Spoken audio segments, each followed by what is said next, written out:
Tervehdys. Tänään syvennytään Länsi-Lapin perhematkailuun.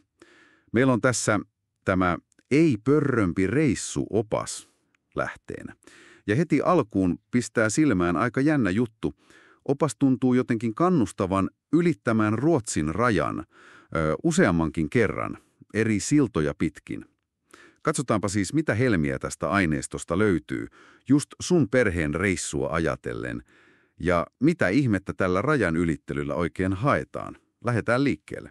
Joo, kyllä. Tämä opas tosiaan kokoaa monenlaista tekemistä sieltä Tornionjoen molemmin puolin väylän varresta. Ja painopiste on tosi selvästi luonnossa, eläimissä ja niin kuin osallistavassa tekemisessä perheille. Mielenkiintoista on just tuo, miten se raja otetaan mukaan. Siitä ei tehdä estettä, vaan tavallaan osa seikkailua. Eli ihan tavallisesta matkasta tehdään vähän niin kuin löytöretki siihen lähialueeseen. Aivan.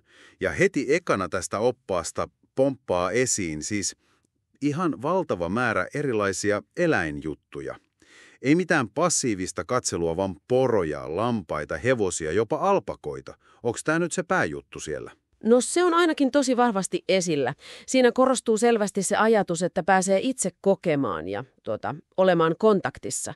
Opas mainitsee just niitä porotiloja, kuten Tatuka ja Vuoloylitorniossa, Reindeer Lake Resort Pellossa, Hunter of the North Muoniossa. Joo.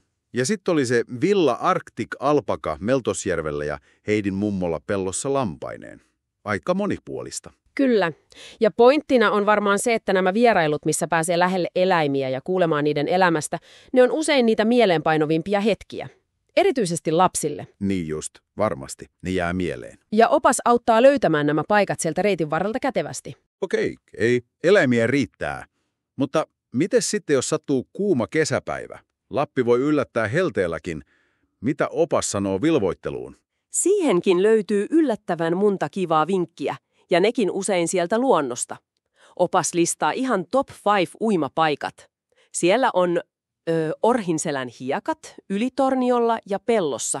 Upea paikka. Joo, on kuullut siitä. Sitten Ritavalkea Pellossa, siellä Whippit-radan vieressä. Punainen hiekka Kittilässä. Tirroniemi Kolarissa.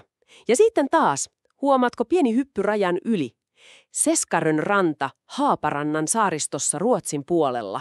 Aha, siellä se taas tulee.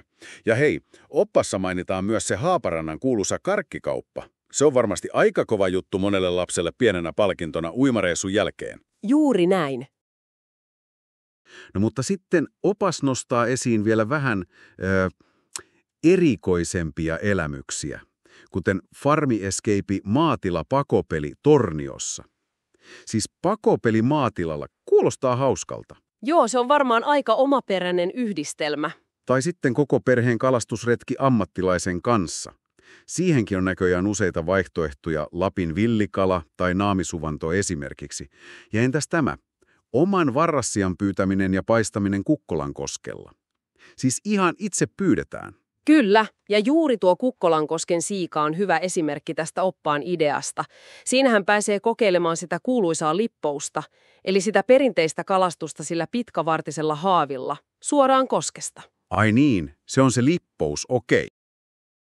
Mutta ei kai kaikki voi olla tällaista ohjattua ja aikataulutettua. Kaivataan varmaan sitä joustoakin. Totta kai, ja opas huomioi sen hyvin. Siellä on listattu myös paljon ihan omatoimista puuhaa.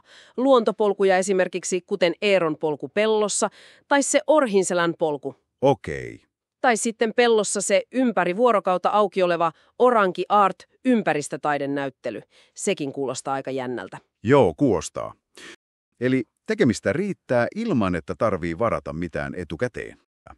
Tämä Ei porrompi reissuopas maalaa kuvan Länsi-Lapin perhelomasta, jossa yhdistyy aito luonto, eläimet, aktiivinen tekeminen ja sitten tämä hauska rajan ylitysjuttu, joka tuo siihen vähän ekstra seikkailua. Just näin, mutta lopulta sinä itse rakennat niistä sen parhaan kokonaisuuden, teidän perheen toiveiden ja sen hetken fiiliksen mukaan.